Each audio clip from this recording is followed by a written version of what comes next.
Hello friends, welcome back to my YouTube channel. তোমরা যারা এই ইউটিউব চ্যানেলের সাথে যুক্ত রয়েছো, ক্লাস রেগুলারলি করছো, তারা জানো যে আমরা এখানে ফ্রিতে কমপ্লিট বাংলাতে গ্রামার একটি সিরিজ আমরা চালাচ্ছি, যেখানে আমরা সমস্ত পরীক্ষার জন্য থিওরিটিক্যালি গ্রামারের বিভিন্ন টপিক নিয়ে আলোচনা করি। তো আজকের যে ক্লাস আজকের ক্লাস কিন্তু সম্পূর্ণ অন্য এজন্যই তোমরা ইতিমধ্যেই সকলেই জানো যে ঝাড়খণ্ডে একটা অনেক বড় সংখ্যক টিচিং জবের ওপর একটা ভ্যাকেন্সি এসেছে, যেটা হচ্ছে ঝাড়খণ্ড টেট। ঠিক আছে, 2026। এবং এখানে প্রাইমারি এবং আপার প্রাইমারি মিলে একটা ভালো সংখ্যক ভ্যাকেন্সি কিন্তু রয়েছে। ঠিক আছে, যেহেতু এই পরীক্ষাটি রয়েছে, তার সাথে কিছুদিনের মধ্যেই ইউপি টেট হবে এবং আমি ভীষণ আশাবাদী যে এই পরীক্ষাগুলোর পরেই, ভোটের পরপরই হয়তো আমাদের ওয়েস্ট বেঙ্গলের যে আপার প্রাইমারি হওয়ার কথা পরীক্ষা, যেটা পেন্ডিং হয়ে রয়েছে, সেটাও আশা করছি হবে। তো মোটামুটি আপাতত ঝাড়খণ্ডের এই টেটটিকে টার্গেট রেখেই আমাদের এই নতুন ক্লাসের সূচনা, যেখানে আমরা ইংলিশের গ্রামার এবং ভোকাবুলারি এই দুটো পার্ট আমরা এখানে কভার করব, প্র্যাকটিস করব মূলত। এবং এখানে শুধুমাত্র যে কোয়েশ্চেনের উত্তর বলে দেওয়া হবে তা নয়, প্র্যাকটিসের সাথে সাথে প্রয়োজনীয় যে সমস্ত থিওরিগুলো প্রয়োজন একই সাথে আমি আলোচনা করে যাব। ঠিক আছে, তো তোমরা প্রত্যেকেই জানো যে টেটের ক্ষেত্রে ইংলিশের ওয়েটেজ কতটা, এবং যারা আপার প্রাইমারি আর্টস গ্রুপের তাদের ক্ষেত্রেও ইংলিশের ওয়েটেজ ঠিক কতটা। তো সেজন্যই আমাদের এই ক্লাস। তোমরা যারা নতুন দেখছো, আমাদের চ্যানেলের সাথে এখনো যুক্ত হওনি, অবশ্যই যুক্ত থাকো। এই ক্লাসের সিরিজগুলো আমরা মোটামুটি চালাবো এখন। ঠিক আছে, তো ঠিক আছে, চলো শুরু করা যাক, আর বেশি কিছু বলছি না। দেখো, এখানে আমরা প্রত্যেকটি সেটে মোটামুটি 20টি করে কোয়েশ্চেন রেখেছি, যেটা ঝাড়খণ্ড টেট পেপার 1 এবং পেপার 2, অর্থাৎ প্রাইমারি এবং আপার প্রাইমারি দুটোর ক্ষেত্রে সমান গুরুত্বপূর্ণ। ঠিক আছে, তাছাড়া যদি অন্য যে কোনো কম্পিটিটিভ পরীক্ষার জন্য তোমরা এই সিরিজটা দেখো, তাতেও আমার মনে হয় সমান উপকারী হবে, কারণ গ্রামারের তো বিশেষ কোনো ভাগ হয় না, গ্রামার গ্রামারই হয়। ঠিক আছে, তো চলো শুরু করা যাক। আমাদের প্রথম প্রশ্ন দেখো, ফিল ইন দ্য ব্ল্যাঙ্কস রয়েছে উইথ কারেক্ট প্রিপোজিশন। তাহলে প্রিপোজিশন দিয়ে feel in the blanks. He is blind dash his own fault. এখানে প্রিপোজিশন তোমাকে বসাতে হবে। আমাদের অপশানে রয়েছে কি কি? অপশানে রয়েছে উইথ, টু, অফ এবং ফর। ঠিক আছে, তাহলে ব্লাইন্ডের পর কি বসবে? দেখো, এখানে দুটো জিনিস একটু মনে রাখতে হবে তোমাদের। সেটা হচ্ছে ব্লাইন্ড টু আর ব্লাইন্ড অফ। ঠিক আছে, বা এখানে আবার একটু যদি আমি জুড়ে দিই, ব্লাইন্ড টু বা ব্লাইন্ড অফ, ঠিক আছে, কখন ব্যবহৃত হয় না? ব্লাইন্ড টু হচ্ছে যখন কেউ নিজের দোষ দেখতে পায় না। ঠিক আছে, নিজের দোষ যখন কারো চোখে পড়ে না। ঠিক আছে, চোখে পড়ে না, এই রকম বোঝানো হলে ব্লাইন্ড টু মূলত ইউজ হয়। আর ব্লাইন্ড অফ বা ব্লাইন্ড ইন, এটা ইউজ হয় কোথায়? এটা ইউজ হয় যখন কেউ শারীরিকভাবে অন্ধ হয়। ঠিক আছে, শারীরিকভাবে যদি কেউ চোখে দেখতে না পায়, ঠিক আছে, শারীরিকভাবে অন্ধ হয়, তখন আমরা বসাই ব্লাইন্ড অফ বা ব্লাইন্ড ইন। তাহলে এই কোয়েশ্চেনটাতে দেখো, এখানে কি রয়েছে? হি is blind dash of his own faults. এই যে ওন ফল্টস মানে নিজের দোষগুলো, তাহলে নিজের দোষগুলো সম্বন্ধে সে ব্লাইন্ড, তার মানে নিজের দোষ তার চোখে পড়ে না। তাহলে এখানে হবে ব্লাইন্ড টু। ঠিক আছে, he is blind to his own faults. সে নিজের দোষের প্রতি অন্ধ, মানে দেখে না। পরবর্তী কোশ্চেন দেখো, রয়েছে এখানে সিনোনিম, মানে সেম মিনিং। সিনোনিম মানে হচ্ছে কি? যাদের মিনিংটা হচ্ছে সেম, তাই তো? আচ্ছা, কোন ওয়ার্ডটা সিনোনিম চেয়েছে? অ্যাবান্ডন। আমাদের যে ওয়ার্ডের সিনোনিম চেয়েছে সেটা হলো অ্যাবান্ডন। প্রথমত অ্যাবান্ডন কথাটির অর্থ কি? না, এই অ্যাবান্ডন কথার অর্থ হলো বর্জন করা। ঠিক আছে, বর্জন করা। ঠিক আছে, মানে কোনো জায়গা বা ধরো কোনো দায়িত্ব তুমি চিরদিনের জন্য ছেড়ে দিচ্ছ, তখন সেক্ষেত্রে সেটা বোঝানো হয় অ্যাবান্ডন। এরপর যে যে অপশনস গুলো রয়েছে সেগুলো যদি আমরা দেখি, প্রথম অপশন রয়েছে অ্যাডপ্ট। অ্যাডপ্ট মানে কি? অ্যাডপ্ট একটি বহুল প্রচলিত শব্দ। অ্যাডপ্ট মানে হচ্ছে গ্রহণ করা, তাই না? অ্যাডপ্ট মানে হচ্ছে গ্রহণ করা, বা অনেক সময় বোঝায় দত্তক নেওয়া। তার মানে এটা দেখো বর্জনের কিন্তু অপোজিট হয়ে গেল। এটা হয়ে গেল কি? এটা হয়ে গেল অ্যান্টোনিম, তাই না? বিপরীত হয়ে গেল। দ্বিতীয় আমাদের রয়েছে কি? সাপোর্ট। সাপোর্ট মানে কি? সাপোর্ট মানে আমরা জানি সহযোগিতা করা, তাই না? সহযোগিতা করা। তাহলে এই সাপোর্ট বা সহযোগিতা করা কি বর্জন করার সমান অর্থ? না, তাহলে সহযোগিতা করাটাও হবে না। পরবর্তী যদি মিনিংটাতে যাই আমরা, যে ফোরসেক। এই ফোরসেক মানে হচ্ছে পরিত্যাগ করা। ঠিক আছে, ফোরসেক মানে হচ্ছে পরিত্যাগ করা। আর রিটেইন যদি মানে দেখো, রিটেইন মানে ধরে রাখা, ধরে রাখা। আচ্ছা, রিটেইন ওয়ার্ডটা কোথায় ব্যবহার হয় বলো তো? এখন আইপিএল চলছে, তাই না? আমরা শুনি মাঝে মধ্যেই যে দুটো প্লেয়ারকে চেন্নাই রিটেইন করেছে, বা মুম্বাই দুজন প্লেয়ারকে রিটেইন করেছে। মানে কি? তাদেরকে ধরে রেখেছে, তাদেরকে টিম ছাড়েনি, তাই না? তাহলে ধরে রাখা মানে কি বর্জন করা? না, তাহলে এটাও হবে না। তাহলে সঠিক উত্তর কি? বর্জন করা আর পরিত্যাগ করা, দেখো দুটোই সেম জিনিস, তাই না? পরিত্যাগ করা মানেও ছেড়ে দেওয়া, বর্জন করা মানেও বাদ দিয়ে দেওয়া বা ছেড়ে দেওয়া। তাহলে অ্যাবান্ডনের সঠিক সিনোনিম হলো কি? অ্যাবান্ডনের সঠিক সিনোনিম হলো ফোরসেক। ঠিক আছে, ফোরসেক। চলো পরবর্তী প্রশ্ন দেখো, change the voice. Voice change করতে বলেছে। সেন্টেন্সটি কি রয়েছে আমরা দেখিনি। The boy is flying a kite. ছেলেটি একটি ঘুড়ি ওড়াচ্ছে। তাহলে ভয়েস চেঞ্জ করতে হলে আমাদেরকে প্রথমে দেখতে হবে যে এই যে সেন্টেন্সটি বা বাক্যটি, এটি কোন ভয়েসে রয়েছে। দেখো, the boy is flying a kite, subject, helping verb, main verb, object, এটা রয়েছে অ্যাক্টিভ ভয়েসে। খুব সহজেই আমরা বুঝতে পারলাম। তাহলে আমাদেরকে করতে হবে কিসে? সেন্টেন্সটা প্যাসিভ ভয়েস। এরপর অ্যাক্টিভ ভয়েসে এটা কোন টেন্স ব্যবহৃত হয়েছে? সাবজেক্টের পর অ্যাম বা ইজ বা আর, তার সাথে ভার্বের সাথে আইএনজি, এটা কোন টেন্সে ব্যবহৃত হয়? কোন টেন্সের ফর্ম? এটা হচ্ছে প্রেজেন্ট কন্টিনিউয়াস টেন্সের ফর্ম। ঠিক আছে, প্রেজেন্ট কন্টিনিউয়াস টেন্সের ফর্ম। তাহলে আমাদেরকে জানতে হবে যে প্রেজেন্ট কন্টিনিউয়াস টেন্সের আমরা যদি প্যাসিভ ভয়েস করি, প্রেজেন্ট কন্টিনিউয়াস টেন্সের আমরা যদি প্যাসিভ ভয়েস করি, তাহলে তখন তার প্যাসিভ ফর্মটা কি হয়? না, প্রেজেন্ট কন্টিনিউয়াস টেন্সের প্যাসিভ ভয়েসের ফর্ম হয়, আমরা জানি ভয়েসে প্রথমে অবজেক্ট আসে, সাবজেক্ট অবজেক্ট হয়ে যায়। তাহলে অবজেক্ট প্লাস এম ইজ আর বসবে, এম বা ইজ বা আর, প্লাস তার সাথে বিং যুক্ত হবে, প্লাস ভয়েস চেঞ্জের সাথে অলওয়েজ ভার্বের থার্ড ফর্ম হয়, বা যেটাকে আমরা বলি past participle form, plus by, plus subject. Subject মানে কোন সেন্টেন্সের? অ্যাক্টিভ ভয়েসের যেটা সাবজেক্ট সেটা।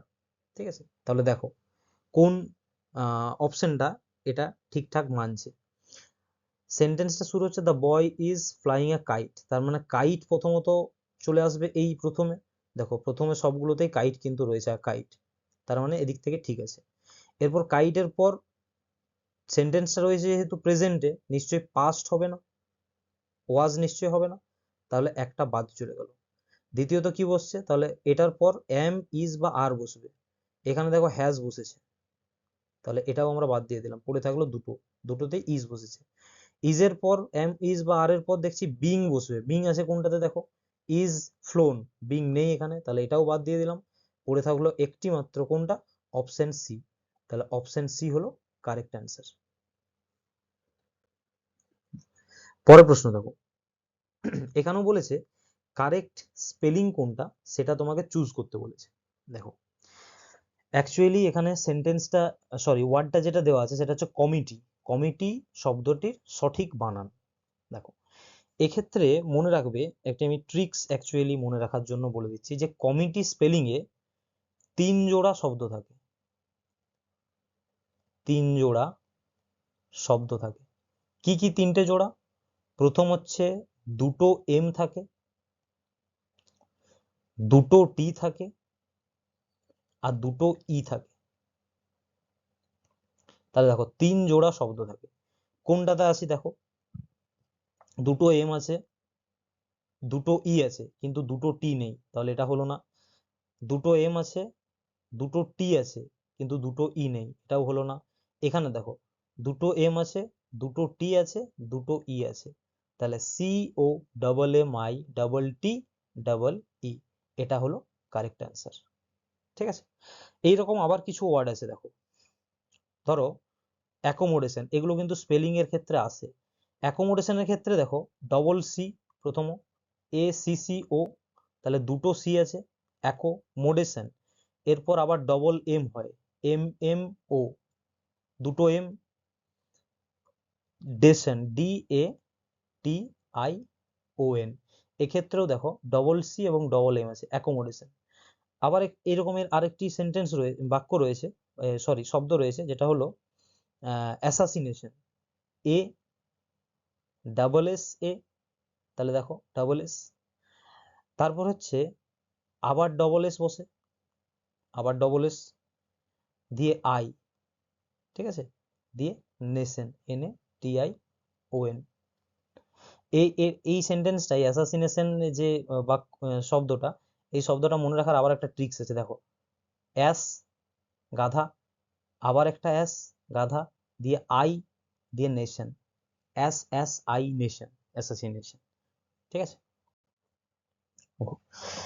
পরবর্তী যে আমাদের কোয়েশ্চেনটা রয়েছে সেখানে চেয়েছে কি অ্যান্টোনিম। কার অ্যান্টোনিম? অপটিমিস্টিকের অ্যান্টোনিম। অপটিমিস্টিক, প্রথমত বুঝতে হবে আমাদেরকে অপটিমিস্টিকের মানে কি। আচ্ছা, অ্যান্টোনিম মানে কি আগে? অ্যান্টোনিম মানে কিন্তু অপোজিট ওয়ার্ড, অ্যান্টোনিম মানে অপোজিট, যেমন সিনোনিম মানে সেম, অ্যান্টোনিম মানে হচ্ছে অপোজিট। তাহলে অপটিমিস্টিক, এই অপটিমিস্টিক যে শব্দটি, এর মানে হচ্ছে আশাবাদী। অপটিমিস্টিক মানে হচ্ছে আশাবাদী, মানে যে কোনো কিছুর প্রতি আশা রাখে। আচ্ছা, এরপর আমরা অপশনগুলো দেখি। দেখো, প্রথম অপশন আছে ফিলান্থ্রোপিস্ট।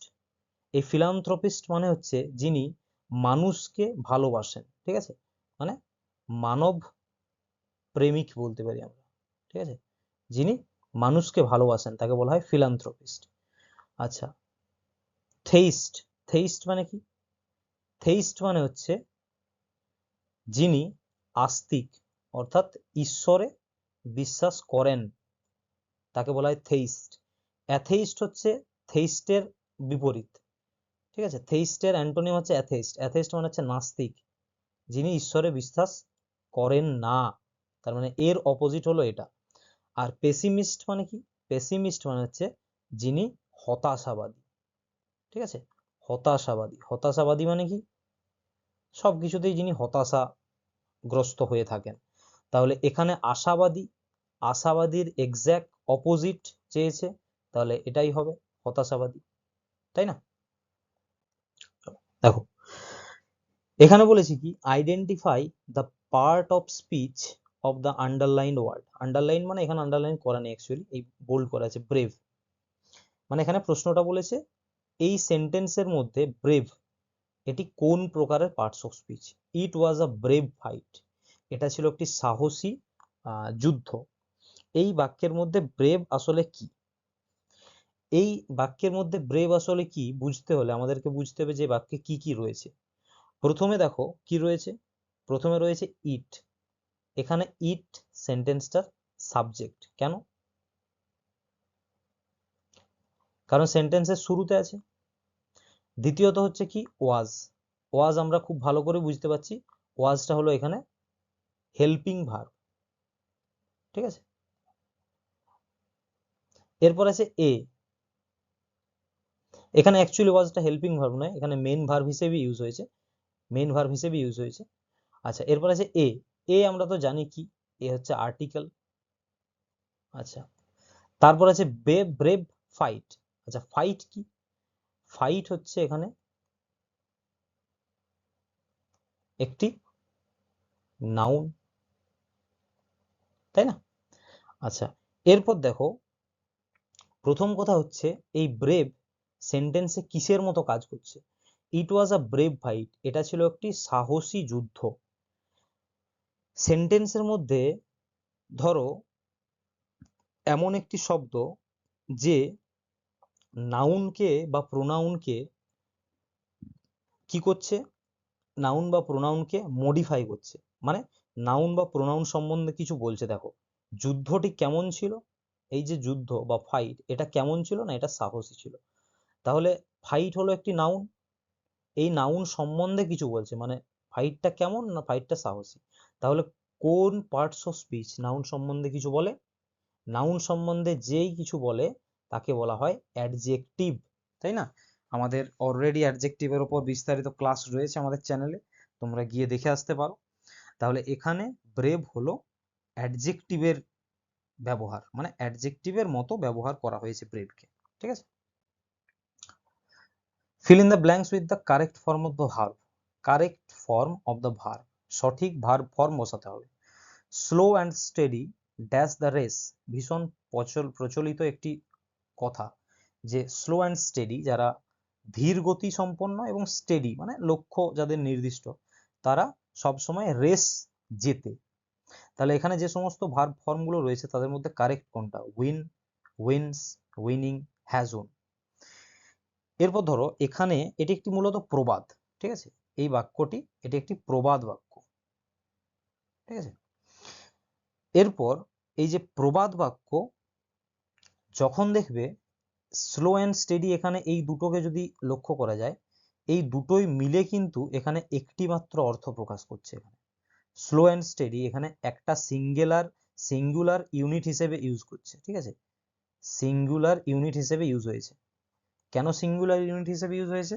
কারণ এদের দুজনের মিলে একটি ধারণা আসছে যে স্লো অ্যান্ড স্টেডি শব্দ দুটি আলাদা, কিন্তু এদের অর্থটা এক, স্থিরতা এবং ধৈর্য, ঠিক আছে? এই রকমের সাবজেক্ট গুলোকে, সেন্টেন্সে এ তো সাবজেক্ট, এই রকমের সাবজেক্ট গুলোকে ইংলিশে বলা হয় কম্পাউন্ড সাবজেক্ট, কম্পাউন্ড সাবজেক্ট। তাহলে এখানে যেহেতু একক অর্থ দিচ্ছে বা একসাথে এদের মানেটা দাঁড়াচ্ছে, তাহলে এদের পর যে ভার্বটা বসবে সেটাও নিশ্চয়ই সিঙ্গুলার হবে। তাহলে এখানে সিঙ্গুলার ভার্ব কি? উইন সিঙ্গুলার না, উইনস, উইনিং, হ্যাজ ওন হবে না, উইনিংও হবে না। তাহলে পড়ে থাকলো কে? পড়ে থাকলো উইনস, থার্ড পারসন সিঙ্গুলারের সাথে এস বাই এস যোগ হয়। তাহলে slow and study wins the race. আচ্ছা দেখো, এই রকমের আরো কিছু তোমাকে আমি বলে দিচ্ছি, যেগুলো এইরকম দুটো ওয়ার্ড মিলে একটি অর্থ প্রকাশ করে, মানে যারা কম্পাউন্ড সাবজেক্ট আমি বলতে পারি। ধরো একটা সেন্টেন্স অনেক সময় হয় যে bread and butter, bread and butter, এই দুটো ওয়ার্ড একসাথে বসে একটি সিঙ্গুলার ইউনিট হিসেবে মানে প্রকাশ করে অনেক সময়, তখন এদের ক্ষেত্রেও কিন্তু সিঙ্গুলার ভার্বই বসবে। আবার ধরো রাইস অ্যান্ড কারি, ঠিক আছে? পরীক্ষায় ভীষণ আসে কিন্তু, এগুলো মনে রাখবে। এইরকম কম্পাউন্ড সাবজেক্ট গুলো, এদের পর কিন্তু সবসময় সিঙ্গুলার ভার্ব হয়, ঠিক আছে? কারণ এরা সিঙ্গুলার ইউনিট হিসেবে সেন্টেন্সে রিপ্রেজেন্ট হয়। পরবর্তী দেখো ওয়ান ওয়ার্ড সাবস্টিটিউশন রয়েছে একটি। ওয়ান ওয়ার্ড সাবস্টিটিউশন মানে হচ্ছে এই পুরো যে ফ্রেজটা তার একটি নির্দিষ্ট মানে কি রয়েছে? আ পারসন হু হেটস ম্যানকাইন্ড, এমন একজন মানুষ যে ম্যানকাইন্ড মানে সমগ্র মানব জাতিকে ঘৃণা করে, সমগ্র মানব জাতিকেই যে ঘৃণা করে তাকে কি বলা হয়? কি কি রয়েছে দেখো, প্রথমে আছে মিসানথ্রোপ, মিসোজেনিস্ট, ফিলান্থ্রপিস্ট এবং অপটিমিস্টিক বা অপটিমিস্ট। এর মধ্যে দুটো ওয়ার্ড আমরা অলরেডি পড়ে এসেছি। তাহলে এই যে মিসানথ্রোপ, প্রথম যে আমাদের ওয়ার্ডটা রয়েছে, এই মিসানথ্রোপ মানে হচ্ছে যে মানুষকে ঘৃণা করে, ঠিক আছে? মিসানথ্রোপ মানে যে মানুষকে ঘৃণা করে, ঠিক আছে? মনে রাখবে মিস, MIS, মিস মানেই হচ্ছে ঘৃণা। আর অ্যানথ্রোপ, অ্যানথ্রোপ মানে হচ্ছে মানুষ। তাহলে মিস প্লাস অ্যানথ্রোপ, মিসানথ্রোপ মানে যে মানুষকে ঘৃণা করে। তাহলে উত্তর আমরা অলরেডি পেয়ে গেছি, তাই তো, যে এখানে মিসানথ্রোপটাই অ্যাকচুয়ালি কারেক্ট অ্যান্সার, কারণ যে মানুষকে ঘৃণা করে সেটাই হচ্ছে। আচ্ছা, পরবর্তী যে ওয়ার্ডগুলো রয়েছে ধরো তার মানেগুলো আমরা একটু দেখে নিই। দ্বিতীয় আছে আর কি মিসোজেনিস্ট। মিসোজেনিস্ট আবারও যদি ধরি আমরা, মিস মানে কি বললাম, মিস মানে হচ্ছে ঘৃণা। আচ্ছা, এরপর জ্যামি, GAMY, জ্যামি হচ্ছে রুট ওয়ার্ড। জ্যামি মানে হচ্ছে বিবাহ, ঠিক আছে, জ্যামি মানে হচ্ছে বিবাহ। তাহলে মিসোজেনিস্ট মানে হচ্ছে যে বিবাহকে ঘৃণা করে, বিবাহকে যে ঘৃণা করে সেটা হচ্ছে, তাকে বলা হয় মিসোজেনিস্ট। মিস এবং গ্যামি নামক রুট ওয়ার্ড থেকে এই ওয়ার্ডটি তৈরি হয়েছে। ফিলান্থ্রোপিস্ট একটু আগেই পড়ে এসছো, যে মানব প্রেমিক, মানব জাতিকে যে ভালোবাসে, তাই না? আর অপটিমিস্টিক মানে তো আশাবাদী, তাহলে এই দুটো তো হচ্ছেই না, ঠিক আছে। চলো, feel in the blanks with correct article. সঠিক আর্টিকেল বসাতে বলেছে। He is dashed honest man, খুবই সহজ। আমরা জানি এটা এক্সেপশনাল ওয়ার্ড একটা, অ্যাকচুয়ালি এক্সেপশনাল নয়, কারণ এখানে এই যে HONEST, অনেস্ট, এর উচ্চারণ কিন্তু অ্যাকচুয়ালি অনেস্ট, তাই তো, অনেস্ট। অ এর উচ্চারণ মানে ও, অনেস্ট, তাই না? তাহলে উচ্চারণটা হচ্ছে কিসের মতো, ভাওয়েলের মতো, মানে অ্যান অনেস্ট, তাই তো। ইডিয়াম ফ্রেজ দেখো, অ্যাট দ্য 11th আওয়ার, এই ফ্রেজটির মানে কি? অ্যাট দ্য 11th আওয়ার, মনে রাখবে, অ্যাট দ্য 11th আওয়ার মানে হচ্ছে একদম শেষ মুহূর্তে, ঠিক আছে। অ্যাট দ্য 11th আওয়ার, দেখো 12th আওয়ারের আমাদের টোটাল মানে দিনটা হয়, তাহলে 11th আওয়ার মানে একদম শেষ পর্যায়ে চলে এসছো, তাহলে অ্যাট দ্য 11th আওয়ার মানে হচ্ছে at the very last moment, একদম শেষ সময়ে, ঠিক আছে। আচ্ছা, যেমন ধরো আবার কিছু রয়েছে, তোমাদেরকে বলে দিচ্ছি, সেটা মনে রাখবে, যেগুলো এই টাইপের আসে ইডিয়াম অনেক সময়। একটা আছে once in a blue moon, once in a blue moon. এই once in a blue moon মানে হচ্ছে খুব মাঝে সাঝে, ঠিক আছে, মানে ভেরি, অ্যাকচুয়ালি বলতে পারি রেয়ারলি, ঠিক আছে, খুব মাঝে সাঝে, কখনো সখনো। বা ধরো অনেক সময় ওয়ার্ডটা ইউজ হয়, a piece of cake, piece of cake, এটাও একটা ফ্রেজ। এই পিস অফ কেক মানে হচ্ছে ভেরি ইজি টাস্ক, খুব সহজ কাজ, সেটাকে বলা হয় পিস অফ কেক। মনে রাখবে মোটামুটি এগুলো। এরপর দেখো, এরপর রয়েছে কি, এরপর রয়েছে যে fill in the blanks with correct preposition. সঠিক প্রিপোজিশন বসিয়ে ফিল করতে হবে। তাহলে প্রথমে কি রয়েছে, the meeting was presided dash by the president. এরপর এখানে সঠিক প্রিপোজিশন বসাতে হবে। কি কি আছে দেখো, অপশন, অপশন রয়েছে অন, অপশন রয়েছে আপ, অপশন রয়েছে ওভার, এবং আর রয়েছে ফর। এরপর দেখো, দুটো জিনিস তোমাদেরকে বুঝতে হবে। একটা হচ্ছে প্রিসাইডেড ওভার, প্রিসাইডেড ওভার মানে কি? প্রিসাইডেড ওভার হচ্ছে একটি ফিক্সড প্রিপোজিশন, যেটার মানে বোঝায় কোনো কিছুর, কোনো সভা বা কোনো অনুষ্ঠান, এতে সভাপতিত্ব করা, ঠিক আছে, সভাপতিত্ব করা, সেটার ইউজ হয় প্রিসাইডেড ওভার, ওভার। আরেকটা আছে প্রিসাইডেড অ্যাট, প্রিসাইডেড অ্যাট। এই প্রিসাইডেড অ্যাট মানে হচ্ছে কোনো অনুষ্ঠান পরিচালনা করা, কোনো অনুষ্ঠান পরিচালনা করা। এবার এই সেন্টেন্সে the meeting was presided dash by the president, তাহলে এখানে হবে presided over by the president, presided over by the president মানে সভার সভাপতিত্ব করে। Choose the synonym of the word benevolent. বেনিভোলেন্টের সিনোনিম মানে সেম মিনিং বেনিভোলেন্টের। আচ্ছা, বেনিভোলেন্ট মানে কি? কোনো ওয়ার্ডের সাথে বেনি যদি দেখতে পাও সেটা মানে বুঝবে কিন্তু বেনি মানে হচ্ছে ভালো, ঠিক আছে? তাহলে বেনিভোলেন্ট মানে হচ্ছে দয়ালু বা পরোপকারী, ঠিক আছে? পরোপকারী ব্যক্তি, তাকে বলা হয় বেনিভোলেন্ট। এরপর দেখো অপশন কি কি রয়েছে, আমাদের চেয়েছে সিনোনিম, কিন্তু অপশন রয়েছে ক্রুয়েল। ক্রুয়েল মানে আমরা সবাই জানি কি, নিষ্ঠুর, কখনোই হবে না এটা। দ্বিতীয় রয়েছে কি কাইন্ড, কাইন্ড মানেও আমরা জানি কি দয়ালু, তাই তো, হতে পারে। সেলফিশ মানে কি স্বার্থপর, হবে না। অ্যাংরি মানে রাগী, হবে না। তাহলে এখানে অ্যাপ্রোপ্রিয়েট কোনটা? অ্যাপ্রোপ্রিয়েট হচ্ছে কাইন্ড মানে দয়ালু, ঠিক আছে? তাহলে বেনিভোলেন্টের যদি সিনোনিম চায় কি কি হবে? কাইন্ড আছে, বা ধরো এখানে যদি থাকতো কাইন্ড হার্টেড হতো, কাইন্ড হার্টেড, এটাও একটা সিনোনিম করা যায়। বেনিভোলেন্টের সিনোনিম হতে পারে ধরো চ্যারিটেবল, চ্যারিটেবল, চ্যারিটেবল মানেও দয়ালু, বা কম্পেশনেট, কম্পেশনেট, এই সবগুলোই হচ্ছে বেনিভোলেন্টের সিনোনিম। বেনিভোলেন্ট ওয়ার্ডটা কিন্তু অনেকবার এসছে পরীক্ষায়, ঠিক আছে? আচ্ছা ধরো বেনিভোলেন্টের যদি অ্যান্টোনিম চাই তোমার কাছে, মানে এর অপোজিট ওয়ার্ড, তখন কি কি হতে পারে? তখন হতে পারে ক্রুয়েল, একটা দেওয়া আছে দেখো, ক্রুয়েল। সেলফিশ হবে, আনকাইন্ড যদি থাকে হবে, ঠিক আছে? আনকাইন্ড মানেও দয়ালু নয় যিনি, মানে ক্রুয়েল, ঠিক আছে? তাহলে এই ওয়ার্ডগুলো হবে। চলো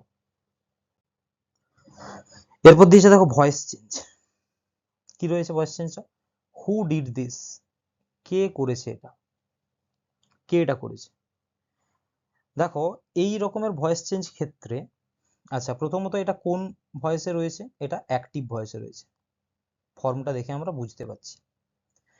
এইরকম ভয়েসের ক্ষেত্রে যেখানে দেখবে WH ওয়ার্ড থাকবে, ঠিক আছে, এর যখন আমরা প্যাসিভ ফর্ম করব তখন এই হু পরিবর্তিত হয়ে যাবে কিসে? বাই হুমে। হু এর পরিবর্তে প্যাসিভে আমরা লিখব বাই হুম। বাকি আর কিছু পরিবর্তন হবে না, টেন্স ওয়াইজ যেভাবে আছে সেটাই পরিবর্তন হবে। তাহলে এর প্যাসিভ, এটা যেহেতু ডিড দিস মানে হচ্ছে সিম্পল পাস্টে রয়েছে, সিম্পল পাস্ট টেন্সে রয়েছে, এর যখন আমরা প্যাসিভ করব তখন এইভাবে ফর্মটা হয়ে যাবে। তাহলে শুরু হবে by whom, by whom plus, ঠিক আছে, বাই হুমের পর বসবে তোমার be verb plus object plus V3 মানে পাস্ট পার্টিসিপল ফর্ম, ঠিক আছে?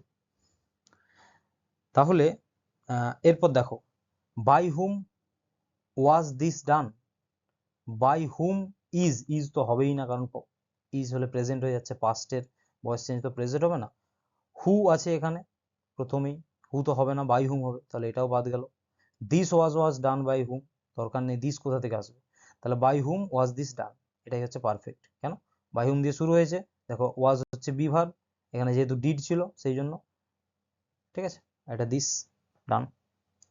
চলো পরেরটা স্পেলিং। আচ্ছা একটু আগে আমরা স্পেলিং, কিন্তু এই ওয়ার্ডটা স্পেলিং, আগে আমরা যে স্পেলিংটা করলাম সেখানে আমরা এটাও বলেছিলাম, এটাও কিন্তু ডবল এসে, ঠিক আছে? তাহলে অ্যাসোনেন্স, এ ডবল এস এ, আচ্ছা অ্যাসাসিনেশন ডবল এস, আবার ডবল এস আই এন, দুটো এস আই নেশন, একটু আগে বলে দিয়ে এলাম, ঠিক আছে? তাহলে অপশন এ। চলো select the antonym of rigid. রিজিডের অ্যান্টোনিম বা অপোজিট মিনিং বলতে হবে। প্রথম কথা হচ্ছে রিজিড মানে কি? রিজিড মানে হচ্ছে কঠোর বা অনমনীয়, যাকে দমানো যায় না, যে নমনীয় নয়, যে কঠোর, তার অ্যান্টোনিম মানে বিপরীত। হার্ড মানে কি? হার্ড মানে হচ্ছে কঠোর, স্ট্রং মানে শক্তিশালী, ফ্লেক্সিবল মানে যা দমানো যায়, ফ্লেক্সিবল খুবই পরিচিত ওয়ার্ড, স্ট্রিক্ট মানে কঠিন বা কঠোর। তাহলে এর বলেছে অ্যান্টোনিম, স্ট্রিক্ট আর রিজিড এই দুটোর মানে সেম হয়ে যাচ্ছে, এ তো সিনোনিম হয়ে যাবে। আবার ধরো স্ট্রং মানে শক্তিশালী, ঠিক আছে, আবার হার্ড মানে কঠোর, তাহলে এখানে হার্ড এটাও হয়ে যাবে সিনোনিম, তাই না? আর ফ্লেক্সিবল মানে কি? ফ্লেক্সিবল মানে যে হচ্ছে নমনীয়, আর স্ট্রং মানে হচ্ছে যে শক্তিশালী, এটাও কিছুটা সিনোনিমই হয়ে যাচ্ছে, শক্তিশালী কঠোর মানে অনমনীয়। তাহলে এখানে পারফেক্ট হচ্ছে কি? ফ্লেক্সিবল, ঠিক আছে, ফ্লেক্সিবল হচ্ছে অপোজিট ওয়ার্ড। তাহলে এর অ্যান্টোনিম ফ্লেক্সিবল। আর কি কি হতে পারে? প্লায়েবল একটা ওয়ার্ড হয়, প্লায়েবল, এটা হচ্ছে রিজিডের অ্যান্টোনিম হবে। চলো, identify the parts of speech. The train runs fast. First কি পার্টস অফ স্পিচ? খুবই সহজ, ভার্বের পরে বসেছে এবং ভার্বকে বিশেষিত করেছে। দেখো, দ্য ট্রেন রানস ফাস্ট, তুমি ফাস্টকে বাদ দিয়ে দাও, বাদ দিয়ে পড়ো দ্য ট্রেন রানস, বোঝা যাচ্ছে ট্রেনটি চলছে, কিন্তু কেমন ভাবে চলছে বোঝা যাচ্ছে না। যখনই তুমি পড়ছো দ্য ট্রেনস রান ফাস্ট, তখন এই ট্রেনের চলাটা মানে এই রানটা কেমন ভাবে হচ্ছে না ফাস্ট, তাই না, দ্রুত চলছে। তার মানে এই ভার্বটিকে, রান একটি ভার্ব, ভার্বকে মডিফাই করলো, তাই তো, ভার্বকে মডিফাই করে যে তাকে বলা হয় কি? অ্যাডভার্ব, তাই না? fill in the blanks with the correct form of the verb. He dash to the school every day. He dash to the school every day. সে প্রতিদিন স্কুলে যায়।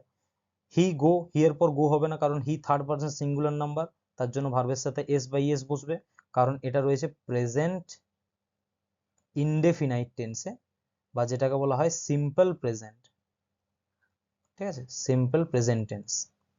তাহলে হি এর পর থার্ড পারসন সিঙ্গুলার, গো হবে না, গোয়িং হবে না, হ্যাজ গান হবে না, কারেক্ট হচ্ছে goes. One word substitution, a place where birds are kept, একটি জায়গা যেখানে পাখিদেরকে রাখা হয়, ঠিক আছে। আচ্ছা, অ্যাকোরিয়াম ওয়ার্ডটা আমরা জানি, অ্যাকোরিয়ামে কি রাখা হয় মূলত? অ্যাকোরিয়ামে অ্যাকোয়া কথাটা অর্থ যদি দেখো এ কিউ ইউ এ, এই অ্যাকোয়া, অ্যাকোয়া মানে হচ্ছে জল সম্পর্কিত, জল সম্পর্কিত অ্যাকোয়া। তার মানে অ্যাকোয়ারিয়াম হচ্ছে যেখানে জলজ প্রাণীকে রাখা হয়, ঠিক আছে, মাছ বা এই সমস্ত কিছু, তার মানে এটা হবে না অ্যাকোয়ারিয়াম। সেকেন্ড হচ্ছে অ্যাপায়ারি। অ্যাপায়ারি এই শব্দটি এসছে অ্যাপিয়ান থেকে, এবং অ্যাপিয়ান মানে মৌমাছি সম্পর্কিত, ঠিক আছে, মৌমাছি সম্পর্কিত, তাহলে এটাও হবে না। এভায়ারি, এভায়ারি মানে হচ্ছে পাখি সম্পর্কিত, তাহলে a place where birds are kept, that is called aviary. Fill in the blanks with correct article. Dash Himalayas are to the north of India. Himalayas এর আগে কি বসবে? দা। কেন? হিমালয়া যে কোনো পাহাড়, পর্বত, ঠিক আছে, মানে মাউন্টেন, হিল, বা বিখ্যাত নদী, ফেমাস রিভার যদি হয়, বা ওশান হয়, বা সি হয়, ঠিক আছে, বা ধরো কোনো রিলিজিয়াস বুক, রিলিজিয়াস বুক মানে ধর্মগ্রন্থ যেগুলো, ঠিক আছে, নিউজ পেপার, ঠিক আছে, এই সব কিছুর নাম যদি দেখতে পাও কোথাও, তার আগে চোখ বন্ধ করে দা বসিয়ে দেবে, ঠিক আছে। আচ্ছা, এরপর আবার একটা ইডিয়াম ফ্রেজ রয়েছে, আ হোয়াইট এলিফ্যান্ট। এটা হলো একটা ইডিয়াম, আ হোয়াইট এলিফ্যান্ট, এর মানে কি? A very useful gift, a very rare object, a very costly but useless position, a very powerful person, ঠিক আছে। দেখো, প্রাচীনকালে রাজা বা ধনী ব্যক্তিরা কাউকে শাস্তি দেওয়ার জন্য অনেক সময় কি করতো? একটা সাদা রঙের হাতি উপহার দিয়ে দিত শাস্তি দেওয়ার জন্য, ঠিক আছে। আর একটি হাতিকে রক্ষণাবেক্ষণ করা একজন সাধারণ মানুষের পক্ষে সম্ভব নয়, তাহলে ওই হাতিটিকে রক্ষণাবেক্ষণ করতে গিয়ে ওই মানুষটি দরিদ্র হয়ে যেত, ঠিক আছে, সেটাই ছিল তার শাস্তি। তাহলে এখানে দেখো, তাহলে হাতির সাথে এটা মনে রাখবে, এই স্টোরিটা যদি মনে রাখো এটা মনে থেকে যাবে যে ভীষণ দামি কিন্তু useless, very costly but very useless possession, মানে এমন একটি সম্পত্তি যেটা দামি অথচ যার কোনো ব্যবহার নেই, যার কোনো কাজ নেই। ঠিক আছে, তো ফ্রেন্ডস চলো আজকে এতটা অবধিই থাকলো। এখানে আমরা 20টি প্রশ্ন আলোচনা করলাম, শুধুমাত্র ডিসকাশন নয়, একই সাথে আমরা কোশ্চেনগুলোর যে সমস্ত থিওরিটিক্যাল পার্ট ছিল আমরা সেগুলোও কভার করেছি। তো তোমরা যারা শেষ পর্যন্ত ভিডিওটি দেখলে, আশা করি তোমাদের এই ভিডিওটি অবশ্যই কাজে লাগবে। যদি চ্যানেলে নতুন হও, ভিডিওটি লাইক করো, চ্যানেলটিকে সাবস্ক্রাইব করে দিও, পাশে থাকা বেল আইকনটিকে ক্লিক করে রাখো, বন্ধুদের সাথে ক্লাসগুলো শেয়ার করো যারা প্রাইমারি টেট বা আপার প্রাইমারি ঝাড়খণ্ডের জন্য প্রিপারেশন নিচ্ছে। এবং এই সংক্রান্ত পিডিএফ, ক্লাসের পিডিএফ আমি টেলিগ্রাম গ্রুপে বা হোয়াটসঅ্যাপ গ্রুপে দিয়ে দেবো, তোমরা ডেসক্রিপশন থেকে লিঙ্ক থেকে জয়েন করে থাকতে পারো। তো দেখা হচ্ছে পরের ক্লাসে, সবাই ভালো থাকো, সুস্থ থাকো।